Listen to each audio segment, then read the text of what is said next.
আল্লাহর নবী বললেন, তুমি কোন আব্দুল্লাহ? সাহাবীটি বলছেন, আল্লাহর নবী, একদিন আপনার বক্তব্য শোনার পরে আমি কালেমা পড়ে মুসলমান হয়েছি, আমি সেই আব্দুল্লাহ। আল্লাহর নবী বললেন, তোমার এই অবস্থাটা কি করে হলো? নবীর সাহাবী আব্দুল্লাহ বলছেন, আল্লাহর নবী, আমি আমার মাকে গিয়ে বললাম, মা আমি মুসলমান হয়ে যাব। আমার মা আমাকে আমার চাচার বাড়িতে নিয়ে গেল, আমি এতিম অনাথ ছেলে। আমার মা আমার চাচাকে বলল, তোমাদের এই ছেলেটা মুসলমান হয়ে যাবে। ও আল্লাহর নবী, আমার চাচা ইসলামের শত্রু আবু জাহালের দলের লোক। আমার চাচা বলেছিল, তুই যদি মুসলমান হয়ে যাস, এই বাড়ি ঘর জমি জায়গা সব তোকে পরিত্যাগ করতে হবে। এটাই বাস্তব, জি এটাই বাস্তব। तार प्रमाण है, हम कन्वर्टेड मुस्लिम। मैं आप लोगों के सामने क्या कहूँ, आप सब जानने वाले वो पुराना मुसलमान है। इससे मैं पहले बेदीन था, इस्लामी किताब को मैंने पढ़ा और हर चीज को समझा, उसी पर मैंने ईमान लाया। আমি আপনাদের সামনে বন্ধুরে আমার একটু পরেই বলবো, আমি হিন্দু ছেলে মুসলমান হয়েছি। মারে খালারে বন্ধে বুবুরে, এই বিলবাড়ি এলাকায় বহু গ্রামে আমি বক্তব্য রাখতে এসেছি। এবছর বন্ধুরে আমার জয়কৃষ্ণপুরে এসেছিলাম, লাস্টে বেলায় আমাকে দেওয়া হয়েছিল। আমি সেই হাবিবুল্লাহ মুসলমান হওয়ার জন্য সর্বস্ব সব কিছু পরিত্যাগ করে মুসলমান হওয়ার জন্য কত জীবনে ঝড় চলেছে, বাস্তবে আপনাদের সামনে তুলে ধরা হবে। নবীর যুগে সাহাবীরা যা করেছিলেন বন্ধুরে আমার, এইভাবে কিন্তু আমরা তাদেরকে চোখে দেখিনি। রাসূলের সাহাবী আব্দুল্লাহ বলছেন, ও আল্লাহর নবী, আমার চাচা ইসলামের শত্রু আবু জাহালের দলের লোক আমাকে বলল, তুই যদি মুসলমান হয়ে যাস, এই বাড়িঘর জমি জায়গা সব তোকে পরিত্যাগ করতে হবে। চাচা গো, সব যদি কেড়ে নাও তাও ভালো, তবু আমি ইসলাম ছাড়া হব না, ইসলাম ছাড়া হব না, দিন ছাড়া হব না। সত্যই দেখলো ছেলেটা মুসলমান হয়ে যাবে। আল্লাহর নবী, আমার চাচা আমাকে বলেছিল, কান করে শুনে নে, গায়ের জামাটা মুসলমানরা দেয়নি, পরনের কাপড়টা মুসলমানরা দেয়নি, এই জামা কাপড় তোরে কিনে দিয়েছে, এইগুলো পরিত্যাগ করতে হবে। ও আল্লাহর নবী, দ্বীনের মহব্বতে ইসলামের ভালোবাসায় আমি তাদের দেওয়া জামা কাপড় সব খুলে দিয়ে বস্ত্রহীন হয়ে গেলাম, উলঙ্গ হয়ে গেলাম। হায় হায়, জননী মায়ের কাছে দৌড়ে গেলাম, মা মা মা বলে ডাক দিলাম। আমার মা আমাকে একটা কম্বলের টুকরো দিল, আর একটা গায়ে একটা পরনে, পরনে যেটা এত ছোট, মাজাইবার দিতে গিয়ে গোটা শরীর না ঢাকার ফলে, ও আল্লাহর নবী, আমি আপনার প্রতীক্ষায় এইখানে সারা রাত ধরে দাঁড়িয়ে রয়েছি। আল্লাহর নবী ব্যবহৃত দুখানা কাপড় ছুড়ে দিয়ে বললেন, সাহাবীরে আব্দুল্লাহ, ওরে আমার আব্দুল্লাহ, আয় বা বুকে আয়। আল্লাহর নবী তাকে কাছে টেনে জড়িয়ে ধরলেন, দুখানা কাপড় তারে ব্যবহার করার জন্য দিলেন। শুরু হলো তিনি কাজে আঞ্জাম। ইমানদার বন্ধুরে আমার, কিভাবে ইসলামের কাজ করেছে। আল্লাহর নবী ওই আব্দুল্লাহর ব্যবহারে এত মুগ্ধ, এত উন্মাদ, এত খুশি। একদিন আব্দুল্লাহকে বলছেন, আব্দুল্লাহ বলো তুমি কি চাও? বলছেন, ও আল্লাহর নবী, আমি আপনার জবান দিয়ে শুনেছি শহীদের কবরে আযাব হবে না। আমি আপনার জবান দিয়ে শুনেছি শহীদেরা জান্নাতে জায়গা পাবে, শহীদের কোনো হিসাব হবে না। নবী গো, এই ইসলামের জন্য, এই দিনের জন্য আমি যেন যুদ্ধের ময়দানে শহীদ হয়ে যেতে পারি। আল্লাহর নবী চিহ্নিত করার জন্য তার হাতে একটা গাছের ছাল বেঁধে দিয়েছিলেন। যুদ্ধে যেতে যেতে মাঝ পথে মারা গেল, আর যুদ্ধে পৌঁছানো হলো না, যুদ্ধে যাওয়া হলো না। আজকের দিনের মতো এই ইন্টারনেট পরিষেবা ছিল না, মোবাইল ছিল না। নবীর কাছে দুজন সাহাবী খবর নিয়ে গিয়ে বললেন, ও আল্লাহর নবী, ইতিপূর্বে আপনার কাছে যে আব্দুল্লাহ কালেমা পড়ে মুসলমান হয়েছিল, সেই আব্দুল্লাহ যুদ্ধের ময়দানে আসার পথে মাঝ পথে মারা গেছে। আল্লাহর নবী সঙ্গে সঙ্গে তৎক্ষণাৎ সেই জায়গায় ফিরে এলেন, লাশটা সামনে রেখে আমার রাসূল জানাজার নামাজ পড়ালেন। ভাই মুসলমান ভাইরা, ইনসাফ করে বলুন, যার লাশটা সামনে রেখে আমার দ্বীনের নবী নামাজ পড়াচ্ছেন, তাকে কোন জায়গায় জায়গা দেওয়া হবে? আল্লাহর নবী জানাজার নামাজ পড়ালেন, কবরে নামলেন, দুটো হাত বাড়িয়ে বললেন, সাহাবীরে তোমরা আব্দুল্লাহর লাশটা আমার হাতে ধরিয়ে দাও। আর আমাদের কবরে সব বিড়ি করে নামে, আমাদের কবরে নিংটি মেরে বিড়ি করে নামে, এক রেখাত নামাজ পড়ে না। এরকম লোকগুলো জমা যায়, শুক্রবারে যায়, সুবহানাল্লাহ, জি কখনো পেচ্ছাপ করে পানি নাই, কখনো নেয় না, এই লোকগুলো কবরে হাই ফাই ফাই করে। বন্ধুরে আমার, ভাইরা আমার, আল্লাহর নবী কবরে নামলেন, দুটো হাত বাড়িয়ে বললেন, সাহাবীরে আব্দুল্লাহর লাশটা আমার হাতে ধরিয়ে দাও। নবী রহমতের হাতে লাশটা নিয়ে কবরে শোয়ালেন, কাফনের বাঁধন খুলে দেওয়া হলো, মাটি হয়ে গেল, সবাই মাটি দিয়ে চলে যাবে। আল্লাহর নবী ওই আব্দুল্লাহর কবরে দাঁড়িয়ে বলেছিলেন, আল্লাহ আমি তোমার রাসূল বলছি, আমি আব্দুল্লাহর ব্যবহারে রাজি, তুমি রাজি হয়ে যাও। জোরে বলা যাবে না সুবহানাল্লাহ? আরো জোরে বলুন সুবহানাল্লাহ। নবী সার্টিফাই করছেন, বলছেন, ও আল্লাহ, হে রব্বুল আলামিন, আমি তোমার রাসূল বলছি, আমি আব্দুল্লাহর ব্যবহারে রাজি, তুমি রাজি থাকো, আমি আব্দুল্লাহর ব্যবহারে খুশি, তুমি খুশি হয়ে যাও। আচ্ছা, আমরা যারা মুসলমান বলে দাবি করি, আমাদের ব্যবহারে আল্লাহ রাসূল খুশি হবে তো? জোরে বলে, খুশি হবে, রাজি হবে? রাজি হওয়ার কাজ করতে হবে। জি, আপনাকে আল্লাহ রাসূলকে রাজি করতে গেলে করণীয় কর্তব্যটা কি? এবার সেই জায়গায় আমি আপনাদের কাছে যাব। তবে ঘটনা হচ্ছে, এখন এই মায়েরা আমাকে ইনফরমেশন দিয়েছেন, বলে পাঠিয়েছেন, একজন কানে কানে বলেছেন, ভাই আপনি হিন্দু থেকে কিভাবে মুসলমান হলে একটু টাচ দেবেন, একটু পুরনো ক্যাসেট। বন্ধুরা আবার সবাই আমাকে চেনেন, বাড়ি আমার শাওরাইল, পোস্ট অফিস ভোলা, থানা আমার সাগর দেখি, মুর্শিদাবাদ জেলা। নামটি আগে মিলন ছিল, এখন হাবিবুল্লাহ। সকলকে জানিয়ে গেলাম, দেখবে খোদা তাআলা, যাতে তেমন হিন্দু ছিলাম, এখন মুসলমান, নামাজ পড়ে রোজা রেখে এনেছে মান। মুসলমানের ছেলেরা নামাজ পড়ে না। মুকসুদ্দিন মাস্টার চায়ের দোকানে বলে, নামাজ না পড়লেও আমার ঈমান ঠিক আছে। বলে না? বলে না? বলে নামাজ না পড়লেও আমার ঈমান ঠিক আছে। আবার কিছু মুসলমান ছেলে আছে, নামাজি লোকদের দেখে বলে, যারা নামাজ পড়ে তাদের ভিতর খারাপ, এমনটা কথাও বলে। জি, অথচ হাদিসে বলা হয়েছে, আল্লাহ রাসূল বলেছেন, মুসলমান আর কাফেরের মধ্যে পার্থক্য নামাজে। মুসলমান আর কাফেরের মধ্যে পার্থক্য কিসে? জোরে বলেন, নামাজে।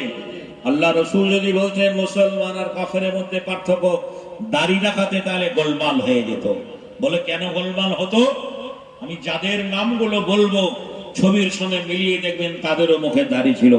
কার্ল মার্ক্সের দাড়ি ছিল, লেনিনের দাড়ি ছিল, অরবিন্দের দাড়ি ছিল, বামা খাবার দাড়ি ছিল, জয় বাবা লোকনাথের দাড়ি ছিল, বালক ব্রহ্মচারীর দাড়ি ছিল, প্রাক্তন প্রধানমন্ত্রী মনমোহন সিং লোকটা দাড়িওয়ালা, বর্তমান প্রধানমন্ত্রী নরেন্দ্র মোদী সেও দাড়ি বড় করেছে।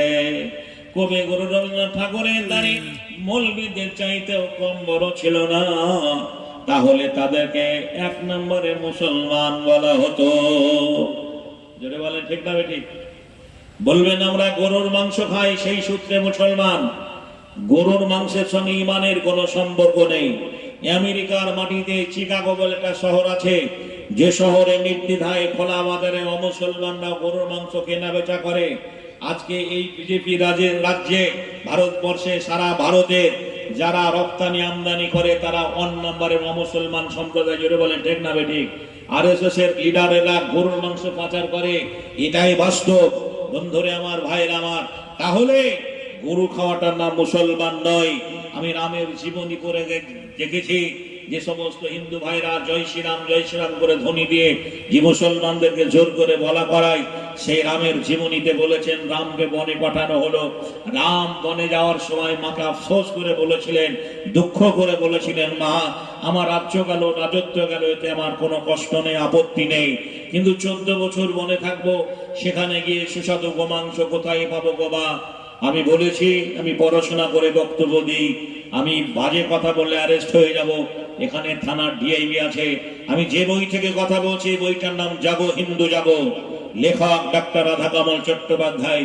1989 সালে বইটা বাংলায় প্রথম প্রকাশ পাওয়ার পরে লেখক তার লাস্ট পৃষ্ঠায় বলেছিলেন, ভারতবর্ষের আরএসএস, শিবসেনা, বজরং দল, বিশ্ব হিন্দু পরিষদের ছেলেরা এই বইটার প্রত্যুত্তরে যদি কলম ধরতে পারে, আমার ঠিকানাটাই 5 লক্ষ টাকা দেব। মুড়ি মূর্খির মতো বিক্রি হয়েছে বাংলার মাটিতে। কোন আরএসএস এর লোকেরা আজও বইটার জবাব লিখতে পারেনি। আমি সেই বই থেকে কথা বলা ছেলে। বন্ধুরে আমার, ভাইরা আমার, তাহলে গরুর মাংস খাওয়াটার নাম মুসলমান নয়। মুসলমান কার নাম? বলবেন আমাদের খাতনা দেওয়া হয়েছে, মুসলমানি দেওয়া হয়েছে, সেই সূত্রে মুসলমান।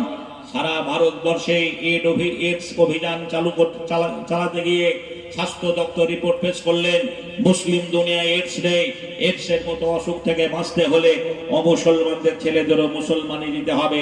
বাঁচার তাগিদে সেই সময় সেই কালে, বন্ধুরা আমার, সেই দিনে হাজারো মুসলমান হিন্দু ভাইরা ছেলেদের মুসলমানি দিয়েছে, আজও দিচ্ছে। বহরমপুর শহরে হাজারো ডাক্তারের কাছে খোঁজ নিয়ে দেখবেন অমুসলমানরা মুসলমানি দিচ্ছে সুস্থভাবে জীবনযাপন করার জন্য। তাহলে তাদেরকেও মুসলমান বলা হতো। মুসলমান কার নাম? যে আল্লাহ রাসূল 1450 বছর আগে বলেছেন মুসলমান সাহাবী। আল্লাহ নবী বললেন, সাহাবীরা শুনে নাও, যারা মুসলমান হবে তারা নামাজ পড়বে, ও মুসলমানদের মধ্যে নামাজ থাকবে না। একটা গ্রামে দেখা যাবে 2-10 জন 2-50 জন নামাজ পড়ে, বাদ বাকি গোটা গ্রামের লোক বেনামাজি। জোরে বলেন ঠিক না বে ঠিক? জোরে বলেন ঠিক না বে ঠিক? গোটা গ্রামের মানুষ বেনামাজি। ফজরের আযান হয়, হাইয়া আলা সালাত,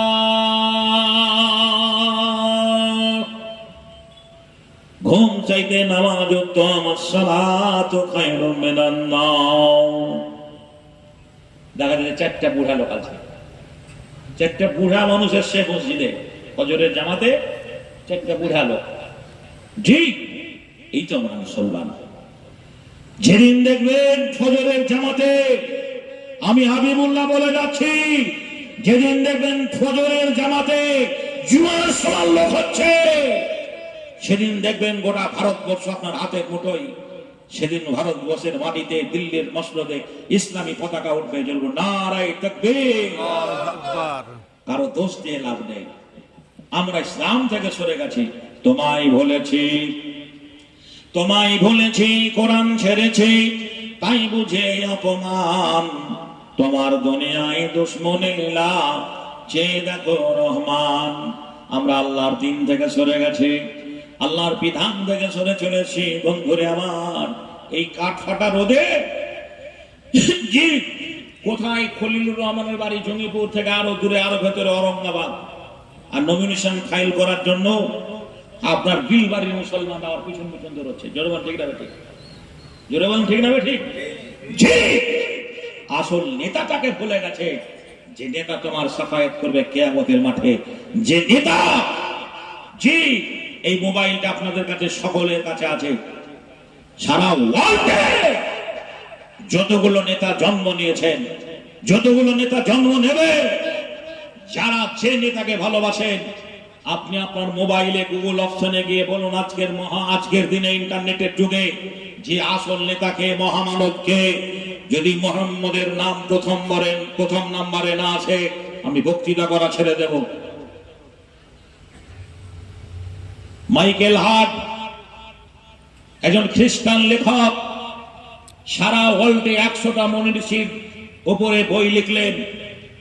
বইটার প্রথম হেডিং এ, যে শুরুতে কলমের ডগায় যার নামটা প্রথম লিখেছেন তিনি হলেন মুহাম্মদুর রাসূলুল্লাহ সাল্লাল্লাহু আলাইহি ওয়াসাল্লাম। বইটা আমার কাছে আছে, আপনি বাজারে কিনতে পারেন। বইটার নাম দি 100। 100টা মনীষীর উপরে বইটা লেখা হয়েছে। খ্রিস্টানরা জিজ্ঞাসা করলেন, আপনি একজন খ্রিস্টান মানুষ, অন্য ধর্মের মানুষ, প্রথম হেডিং এ মোহাম্মদের নাম কেন নিয়ে এলেন? লেখক বলেছেন, আমি 100টা মনীষী সারা ওয়ার্ল্ডে বাছাই করে করে 100টা মনীষীর জীবনী লিখতে গিয়ে প্রথম আদর্শ যে মানুষটাকে পেয়েছি তিনি হলেন মুহাম্মদুর রাসূলুল্লাহ সাল্লাল্লাহু আলাইহি ওয়াসাল্লাম। মুসলমানরা আজকে সেই আদর্শ, সেই আল্লাহ রাসূলের আদর্শ থেকে সরে গেছে, তাই মুসলমানদের দুর্দিন। জি, তাই মুসলমানদের দুর্দিন। যেদিন ভারতবর্ষের মুসলমানরা আবার জীবন ধরে আমার আল্লাহর ডাকে সাড়া দেবে, নারায়ে তাকবীর, আল্লাহু আকবার অহংকার দেবে, ইতিহাস মিথ্যা হবে না। 750 বছর ধরে দিল্লির মসনদে মুসলমানরা রাজত্ব করেছেন। দিল্লির কুতুব মিনার, আগ্রার তাজমহল, লালকেল্লা, ইন্ডিয়ান গেট, বন্ধুরে আমার নবাব প্লেস, হাজারদুয়ারি, সারা ভারতবর্ষে যত ঐতিহাসিক প্রদর্শনীয় জায়গা আছে এগুলো সব মুসলমানদের সম্পদ। জি, কেন আমরা হারিয়ে ফেলে আজকে টোটোওয়ালা, রিক্সাওয়ালা, ভ্যানওয়ালা হলাম? আমরা ইসলাম থেকে সরে গেছি। যেদিন আবার ইসলামের জায়গায় ফিরে যাব, কোরআনের আদর্শে আদর্শিত হব, বিশ্বের সমগ্র জাতি আপনাকে স্যালুট করবে, শ্রদ্ধা জানাবে, আপনার পায়ের তলায় লুটালুটি করবে, এটাই বাস্তব। বন্ধুরে আমার, ভাইয়ের আমার, আমি বলতে যাচ্ছিলাম যে আমরা সেই মহামানব মুহাম্মদুর রাসূলুল্লাহ সাল্লাল্লাহু আলাইহি ওয়াসাল্লামের উম্মত হয়ে আমরা ইসলামের কাজগুলো করতে পারিনি। ভাইয়ের আমার, জি, এইভাবে সাহাবীরা যখন হুড় করে ইসলাম কবুল করলেন, মুসলমান হয়ে গেল, কাফেরেরা আলোচনায় বসলো কিভাবে কেমন করে মুহাম্মদকে দবানো যায়। আলোচনা হলো, কেউ বলল মুহাম্মদকে একটা ঘরে তালাবন্দি করে রেখে দাও, কেউ বলল না, তাকে শেষ করে দাও। যে যার মতো বলা হলো। আবু লাহাব বলল, আমার একটা প্রস্তাব আছে। বলে, কি প্রস্তাব? বলে, ওর বড় মেয়েটার বিয়ে হয়েছে আমার ছেলের সঙ্গে, তাকে আজাদ দিতে হলে তার মেয়েটাকে তালাক দিতে হবে। এখানে যারা মেয়ের বাপ বসে আছেন, মেয়ের মা বসে আছেন, আপনার বিবাহিতা মেয়েটার যদি বিয়ে দেওয়ার পরে কোনো কারণবশত তালাক হয়ে যায়, তাহলে বলুন আপনি আপনার ব্যক্তি জীবনে কষ্ট পাবেন কি পাবেন না? আপনি আপনার ব্যক্তি জীবনে আঘাত পাবেন কি পাবেন না? আল্লাহর নবীকে মক্কার কাফেররা প্রথম আঘাত দিয়েছিল। নবীর 4টা মেয়ে ছিল। একটা মেয়ের নাম রোকাইয়া, একটা মেয়ের নাম জয়নব, একটা মেয়ের নাম উম্মে কুলসুম, আর ছোট মেয়েটার নাম ফতেমা। ফতেমার বিয়ে হয়েছিল হযরতে আলীর সঙ্গে। আলী এহেন গরিব মানুষ, বাড়িটা করার ক্ষমতা তার ছিল না। নবী ফতেমার সঙ্গে বিয়ে দিলেন। বললে, বেটি রে, আলী গরিব মানুষ, এমন আবদার করিস নে, যা তোকে দিতে পারবে না।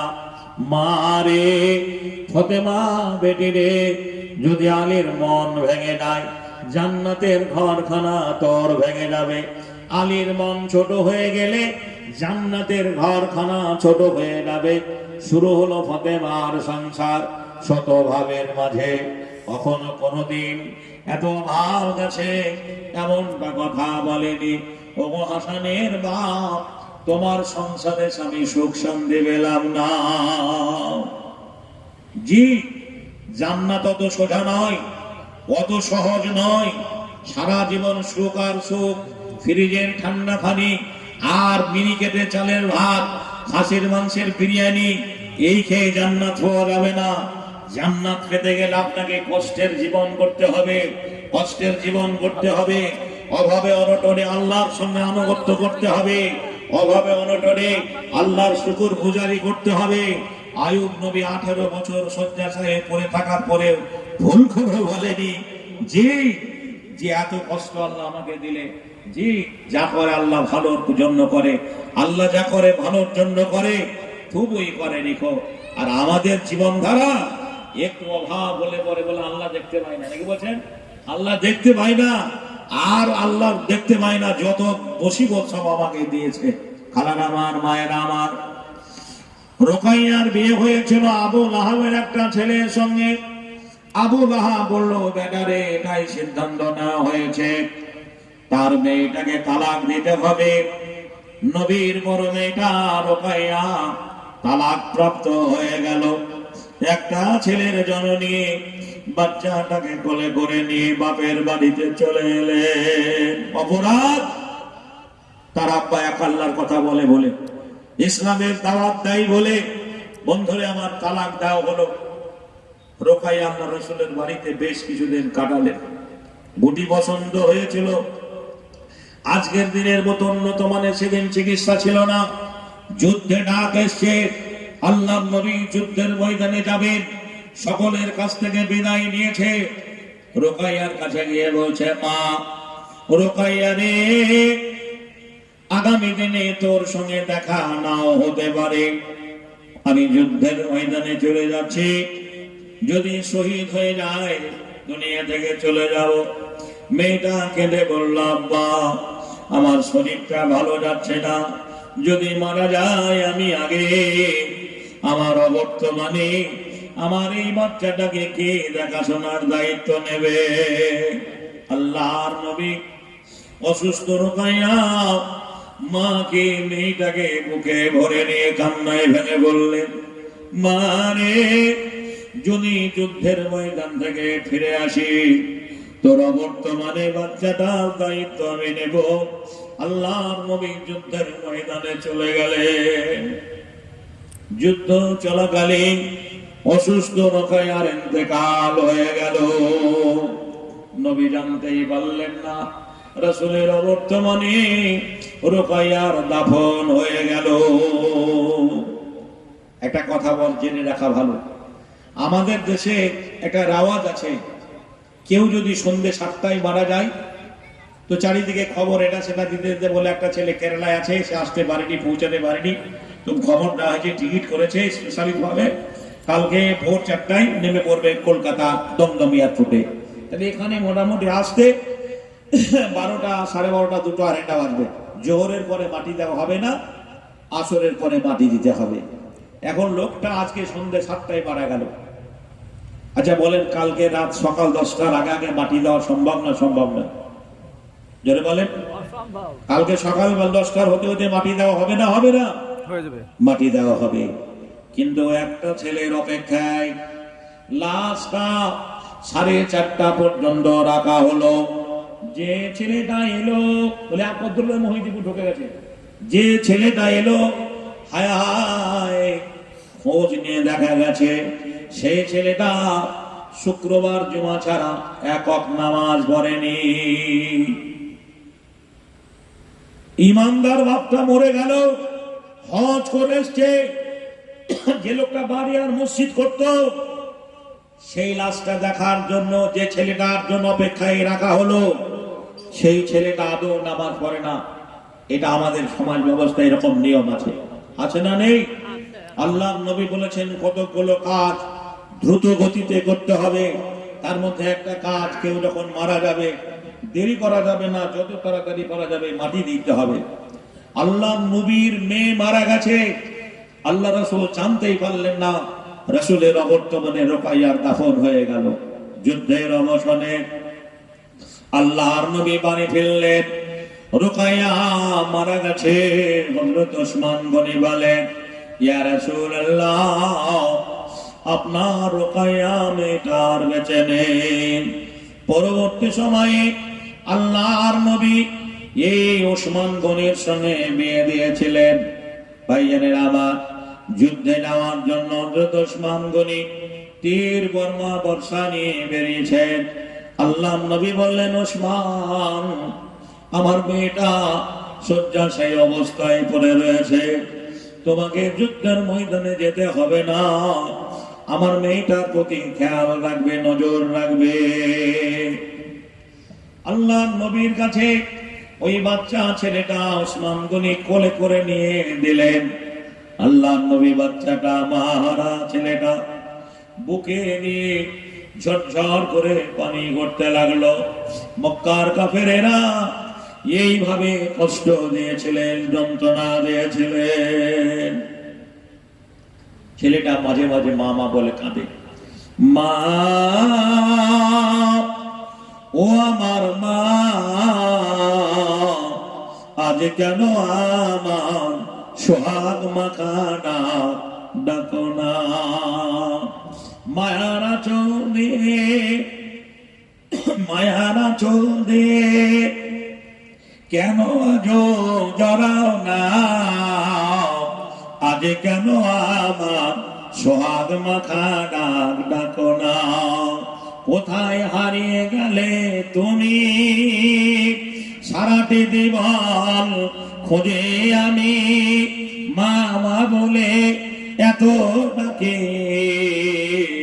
ডাকে শুনতে পাও না আজ কেন আমার সোহাগ মাখা ডাক ডাকো না যার মানে সে আমার ভাষাটা বুঝতে পারছেন যে মাকে হারিয়ে দিয়েছে ওই বাচ্চা ছেলেটাকে মা হারা ছেলেটাকে আল্লাহর নবী জয়তুন তেল মাখায় উটের দুধ দন করে খাওয়ায় একদিন বাচ্চাটাকে রেখে নদীতে পানি আনতে গিয়ে দেখে একটা কাক এসে ঠোকর মেরেছে ইনফেকশন হয়ে গেল আজকে দিনের মতো উন্নত মানের চিকিৎসা ছিল না বাচ্চাটাও মারা গেল আল্লাহর নবী দাফন করতে গিয়ে রোকাইয়ার কবরের পাশে দাঁড়িয়ে বলেছিলেন মা রোকাইয়া রে আমি তোর সন্তানটা তোর কোলে ফিরিয়ে দিলাম